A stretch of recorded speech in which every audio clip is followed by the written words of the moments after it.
Alors je me suis expatriée à Londres, en fait c'était pas vraiment un choix de départ. C'était plutôt en fait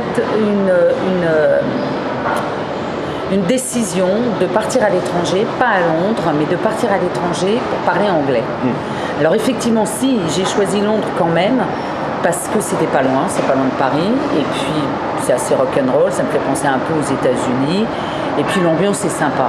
Il est vrai qu'il y a 15 ans, c'était pas du tout la même chose que maintenant. Hein. Voilà.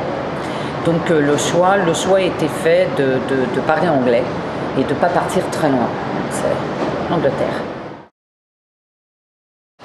Alors qu'est-ce qui m'a plu à Londres d'abord, c'est le mélange. Il y a beaucoup d'étrangers, mais on ne se sent pas étranger. Je ne sais pas comment expliquer ça. Il y a beaucoup d'étrangers, mais on ne se sent pas étranger. C'est-à-dire qu'on est multiculturel. C'est multiculturel. Et puis les gens vous accueillent, vous êtes comme vous êtes, contrairement à la France, où on est quand même mis dans des cases. Ouais. En Angleterre, on peut faire ce qu'on veut, on est qui on a une liberté. Et ensuite, une chose qui est très importante, c'est lorsque l'on part de son propre pays, c'est pour découvrir qui l'on est.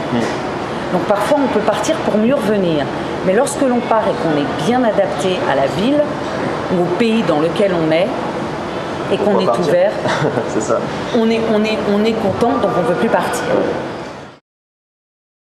La première chose que je dirais, c'est sortez, rencontrez le plus d'anglais et puis allez à l'encontre vraiment de l'autre. Pas uniquement de l'anglais, mais de l'iranien, de l'arabe, de l'africain. Pas rester enfermé. En autarcie, en France. Voilà. Sinon, autant rester en France après. Autant rester en France, mais d'aller à la découverte, d'explorer vraiment cette nouvelle culture, ces nouvelles cultures, et de ne pas avoir peur de faire, de prendre son téléphone ou d'aller sur des sites sociaux. Et voilà, moi je suis française, je viens d'arriver, j'en ai rencontré un petit peu des Anglais, comment ça se passe, de ne pas avoir peur, de regarder comment les études anglaises se passent, qu'est-ce qu'il y a de différent, et d'être d'accord pour s'adapter.